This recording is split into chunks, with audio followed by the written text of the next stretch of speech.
قال تعالی ان الذين كفروا لن تغني عنهم اموالهم ولا اولادهم من الله شيئا واولئك هم وقود النار۔ سورہ آل عمران آیت نمبر 10۔ اللہ رب العزت اس میں ارشاد فرما رہے ہیں کہ بے شک وہ لوگ جنہوں نے کفر کیا، ان کے مال اور ان کی اولاد انہیں اللہ کے ہاں کچھ بھی فائدہ نہیں دے سکے گی، اور یہی لوگ آگ کا ایندھن ہوں گے۔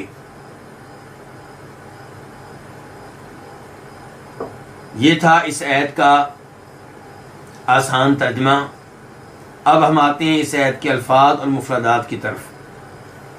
ان کا معنی ہے بے شک، یقیناً، الذین وہ لوگ، اسم موصول ہے، الذی کی جمع ہے،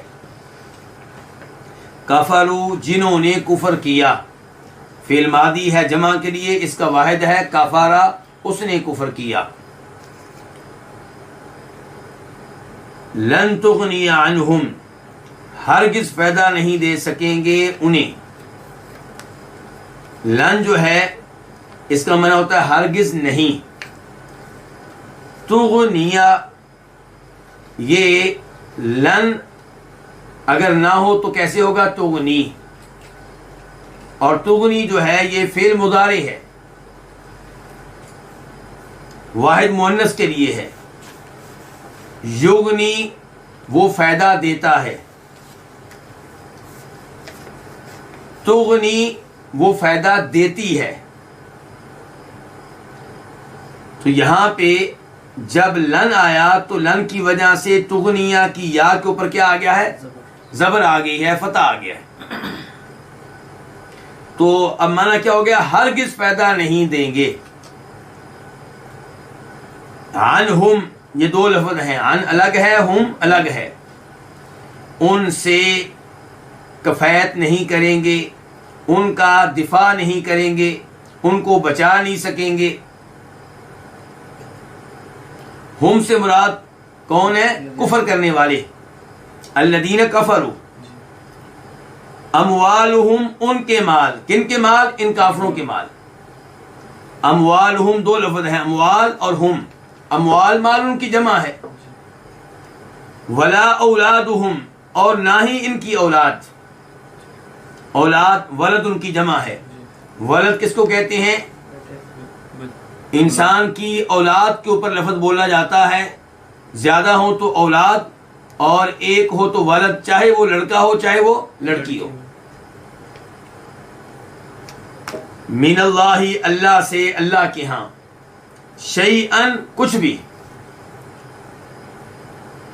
وَأُولَئِكَ هُمْ وَقُودُ النَّارِ، اولئک اس میں اشارہ ہے، یہی، اور ہم کا معنی بھی کیا ہوتا ہے؟ وہ، اس لیے ایک ساتھ معنی ہم نے کیا کر دیا؟ یہی لوگ، گویا کہ تاکید پیدا ہو گئی، حسر پیدا ہو گیا۔ وقود ایندھن، وقود اس چیز کو کہتے ہیں جس کے ذریعے آگ جلائی جائے۔ النار آگ کو کہتے ہیں، یہاں پہ مراد جہنم ہے۔ اس آیت کی تفسیر کیا ہے؟ اللہ رب العزت اس آیت میں ارشاد فرما رہے ہیں کہ وہ لوگ جنہوں نے کفر کیا، انہیں ان کے مال اور انہیں ان کی اولاد کچھ بھی فائدہ نہیں دے سکے گی۔ کفر کسے کہتے ہیں؟ جب ہم یہ جان لیں گے کہ ایمان کسے کہتے ہیں تو وہیں سے ہم جان سکیں گے کفر کسے کہتے ہیں۔ ہم جانتے ہیں کہ 6 چیزوں پہ ایمان لانا واجب ہے، فرض ہے، لازمی ہے۔ ان 6 چیزوں میں سے کسی ایک کا کسی بھی طریقے سے انکار کفر ہے۔ اللہ رب العزت پہ ایمان، اگر کوئی کہتا ہے کہ میرا اللہ کے وجود پہ ایمان نہیں ہے تو وہ کافر ہے۔ اللہ رب العزت کے اوپر ایمان کا مطلب کیا ہے؟ کہ اس بات پہ بھی مان لایا جائے کہ رب وہ ہے اور معبود بھی صرف وہی ہے۔ اب اگر کوئی کہے کہ اللہ کے ساتھ ساتھ کسی اور کی بھی عبادت ہو سکتی ہے تو وہ کیا ہو گیا؟ کافر ہو گیا۔ دوسرے نمبر پہ اللہ کے فرشتوں پہ ایمان لانا. اگر کوئی کسی ایک فرشتے کا انکار کرتا ہے وہ کافر ہے. تیسرے نمبر پہ اللہ رب العزت کی طرف سے نازل ہونے والی کتابوں پہ ایمان لانا. اگر کوئی کہتا ہے کہ میں تورات کو آسمانی کتاب نہیں مانتا، زبور کو آسمانی کتاب نہیں مانتا، تو وہ کافر ہے. قرآن کریم پہ بھی ایمان لانا ضروری ہے. اگر کوئی قرآن کریم کی آیات میں سے کسی ایک آیت کا انکار کرتا ہے وہ کیا ہے؟ کافر ہے. چوتھے نمبر پہ اللہ کے نبیوں اور رسولوں پہ ایمان لانا علیہم الصلوۃ والسلام. اگر کوئی عیسیٰ علیہ السلام کو نبی نہیں مانتا وہ کافر ہے. اگر کوئی موسیٰ علیہ السلام کو نبی نہیں مانتا وہ کافر ہے. اگر کوئی جناب محمد صلی اللہ علیہ وسلم کو نبی نہیں مانتا وہ کافر ہے. اگر کوئی آپ کو خاتم النبیین نہیں مانتا تو وہ بھی کافر ہے. اگر کوئی سمجھتا ہے کہ آپ کے بعد بھی نبوت کا دروازہ کھلا ہے، آپ کے بعد بھی کوئی ایسا ہے جسے نبی مانا جا سکتا ہے، تو وہ کافر ہے. اور پانچویں نمبر پہ آخرت پہ ایمان لانا کہ ہمیں ایک دن قبروں سے اٹھایا جائے گا، اللہ کے سامنے پیش کیا جائے گا، جنت جہنم کے فیصلے ہوں گے، اعمال تولے جائیں گے، صاحب عمل کو تولا جائے گا، حوض کوثر ہوگا. ان تمام امور پہ ایمان لانا ضروری ہے. جو ان میں سے کسی ایک کا منکر ہے وہ کافر ہے. اور آخرت میں تقدیر پہ ایمان، تقدیر پہ ایمان لانا ضروری ہے کہ اس دنیا میں جو کچھ ہو رہا ہے سارے کا سارا پہلے سے اللہ کے علم میں ہے، بلکہ اللہ نے وہ لکھوا رکھا ہے. اگر کوئی اس کا انکار کرتا ہے تو وہ بھی کیا ہے؟ کافر ہے. تو ان الذین کفروا، بے شک وہ لوگ جنہوں نے کفر کیا، لن تغنی عنہم اموالہم، ان کے مال ان کے کام نہیں آئیں گے. ان کا مال انہیں کوئی فائدہ نہیں دے سکے گا، ان کا مال انہیں بچا نہیں سکے گا، اور نہ ہی ان کی اولاد انہیں بچا سکے گی. جب اللہ رب العزت انہیں سزا دیں گے، جب اللہ رب العزت انہیں جہنم کی آگ میں پھینکیں گے، تو نہ مال بچا سکے گا نہ اولاد ان کے کام آئے گی. تو اس سے پتہ چلا کہ کافروں کے پاس مال دیکھ کر متاثر نہیں ہونا چاہیے، مرعوب نہیں ہونا چاہیے. کافروں کی دنیاوی ترقی دیکھ کر مرعوب نہیں ہونا چاہیے. کافروں کے پاس اولاد دیکھ کر متاثر نہیں ہونا چاہیے. کوئی یہ نہ سمجھے کہ اللہ رب العزت ان کے اوپر راضی ہے اسی لیے ان کو مال دے رہا ہے، اللہ ان کے اوپر راضی ہے اسی لیے ان کو اولاد دے رہا ہے. اللہ تعالیٰ فرماتے ہیں سورہ توبہ میں، فَلَا تُعْجِبْكَ أَمْوَالُهُمْ وَلَا أَوْلَادُهُمْ إِنَّمَا يُرِيدُ اللَّهُ لِيُعَذِّبَهُمْ بِهَا فِي الْحَيَاةِ الدُّنْيَا وَتَزْهَقَ أَنفُسُهُمْ وَهُمْ كَافِرُونَ، کہ آپ کو ان کے مال بھلے نہ لگیں، اچھے نہ لگیں، اور نہ ہی ان کی اولاد. اللہ رب العزت نے ان کو مال کیوں دے رکھا ہے، اللہ نے ان کو اولاد کیوں دے رکھی ہے؟ تاکہ اللہ تعالیٰ انہیں ان کے مال کے ذریعے سزا دے، عذاب دے. اللہ تعالیٰ انہیں ان کی اولاد کے ذریعے عذاب دے، سزا دے، اور ان کی جان اس حال میں نکلے کہ یہ کافر ہو. کیا مطلب ہے اس کا؟ اس کا مطلب یہ ہے کہ ان کا مال ان کے لیے نعمت نہیں ہے، ان کے لیے عذاب ہے. ان کی اولاد ان کے لیے نعمت نہیں، ان کے لیے عذاب ہے. اور عذاب کی کئی شکلیں ہو سکتی ہیں. مثال کے طور پہ کافر پریشان رہے گا مال کے تعلق سے، میں اس کی حفاظت کیسے کروں، اس کو کیسے بڑھاؤں، اس وجہ سے وہ کن کن تکلیفوں سے گزرتا ہے یہ وہی جانتا ہے.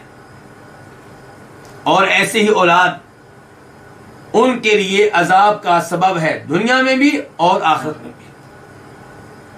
اور اسی مال اور اولاد کی وجہ سے انہیں کفر سے ایمان کی طرف آنے کا موقع ہی نہیں ملتا. مال جمع کرنے میں لگے رہتے ہیں، اولاد کو ترقی دینے میں لگے رہتے ہیں، اور جان نکلتی ہے تو کفر کی حالت میں نکلتی ہے. اللہ رب العزت سورہ آل عمران کے آخر میں کہتے ہیں، لا یغرنک تقلب الذین کفروا فی البلاد متاع قلیل ثم مأواہم جہنم وبئس المہاد. یہ کافر زمین پہ چلتے پھرتے ہیں, سیر و سیاحت کے لیے نکلتے ہیں, تو آپ ان کو دیکھ کر دھوکے میں مبتلا نہ ہوں.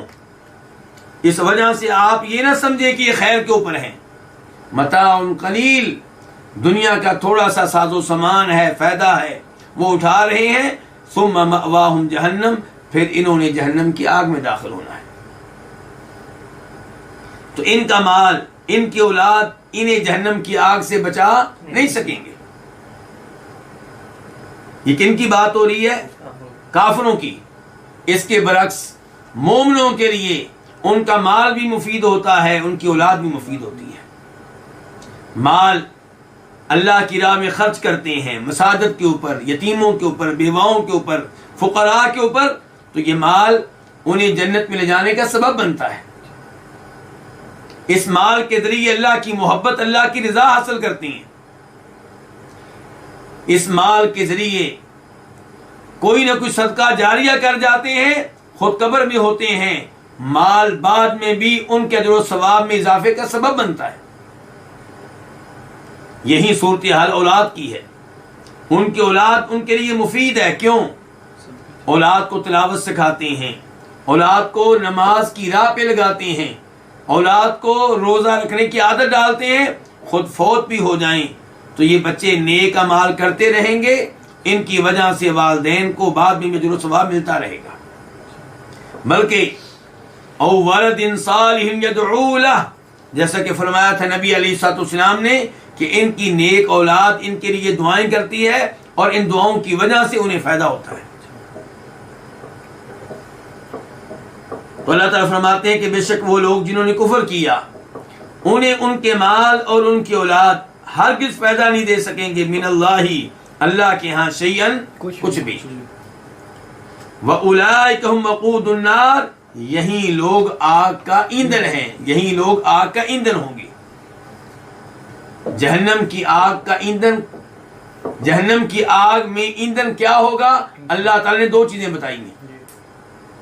وقودها الناس والحجارہ, سورہ بقرہ میں بھی اللہ نے بیان کیا, سورہ تحریم میں بھی, کہ جہنم کی آگ کا ایندھن لوگ ہوں گے, یعنی کہ کافر, اور دوسرے نمبر پہ کون ہوں گے؟ پتھر. یہاں سے یہ بھی پتا چلا کہ جہنم پہ ایمان لانا ضروری ہے, اس آگ پہ ایمان لانا ضروری ہے. جو اس کا انکار کرے گا وہ قرآن کریم کی اس اور اس جیسی دیگر آیات کا انکار کرے گا اور کافر کہلائے گا.